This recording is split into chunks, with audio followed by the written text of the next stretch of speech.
Yo, what's good, internet? It's your boy, and today we'll be at it again with another review. And today we'll be reviewing Marvel's Guardian of the Galaxy. This game is an action-adventure video game developed by Eidos-Montréal and published by Square Enix European subsidiary. The plot takes place several years after a massive interstellar war that left its mark on the entire galaxy, which is still dealing with its devastating consequences. Later on, it quickly sets in motion a series of catastrophic events that threatens the peace of the fragile universe unless the team takes responsibility for their actions and eradicate the threat. That is enough about the plot. Let's talk about the overall gameplay. So you take control of Peter Quill, aka Star-Lord, from a third-person perspective, and you can utilize most of your elemental guns to defeat enemies and fly through the air using jet boots. That means you can't use any of the freaking other Guardians that was in the freaking game. I looked at the freaking trailer and it made it seem like you were able to play each of those characters. You can't do that here, and it freaking sucked. But Gamora, Rocket, Raccoon, Groot, and Drax the Destroyer are controlled by an artificial AI. So you can issue commands to them during combat. Each of the characters have their own unique skills and abilities which can be chained together to inflict more damage. And before I forget, throughout the game you'll find basic and advanced components to use on a workbench to unlock new perks, and there will be key moments where you have to use your visors to scan the surrounding area to find a way to progress forward. They also have a little bit of customization in this game, so you can have certain outfits which can change the entire dynamic and the scene of the whole video game. Not only does it add a level of customization to the game, but it also made things much cooler. But anyways, as you fight enemies, a meter will build up and allow you to unleash a special ability known as a team huddle, which prompts you to create a motivational speech and play a song that inspires your teammates.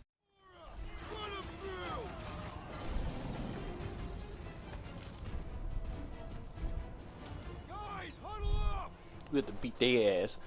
I'm almost done. I can feel that shit. What a bunch of losers! Me and Groot, we win this in our sleep. Thanos used to tie me in fights like this just to make it interesting. They are no match for these blades, Peter Quill.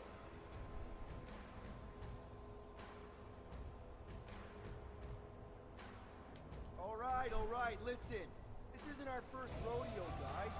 Problem is, if we play it cocky, one little mistake is gonna bring us down. Let's get back out there, give this fight complete dedication, and make them scream. Who's with me? Victory is ours! Let's do this! Great! Punch him off! You struggle in vain! Keep a bit, don't forget, we're a team! Coordinate! Give me a target and I'll cut it down!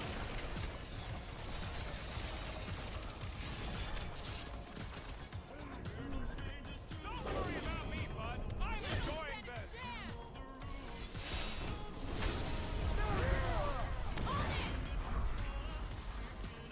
Well done, you two! A tactfully executed maneuver! Let's see that sword! This trip's getting expensive! Explosives ain't cheap! At least we're putting them to good use! Yo, that shit's stupid. A good speech will grant other Guardians gameplay benefits, although your abilities will be boosted regardless of the quality of the speech. So at various points of the game, you can make key decisions that will affect the relationship between other Guardians and the outcome of certain missions. But regardless of what your decision might be, the core story will remain the same. And I also like that each of the characters can adapt to their environment. Like, for example, Drax can throw barrels, Gamora can literally drop things in the ground, and Rocket can use his like little trinkets to literally explode the other enemies. I thought that was actually pretty cool, and graphically it looked so freaking beautiful, and I mean just freaking beautiful. Just traveling through each of those planets and literally looking at the surrounding area, it was just freaking like fucking phenomenal, yo. So I honestly think that I covered mostly everything, so let's just hop on to the overview. So on the positive side of things, the overall plot was definitely okay. The gameplay is definitely okay. I will tell you guys about those two in a second. The perks and abilities are definitely okay. The AIs was definitely good. The customization is alright. The dialogue in this game is definitely good, really good. Environmentally, in the gameplay standpoint, it was just freaking fantastic, and graphically the game is good. On the negative side of things, it was just simple false advertisement. So the game came out in October 26, 2021. Game should be in most platforms, so Xbox One, PlayStation 4, and PC. It's also on Nintendo Switch and is also on the PlayStation 5 and Xbox Series. If you get the game digitally, it should be about $59.99, more if you buy certain editions. If you get the game in your local stores, it should be about the same price range.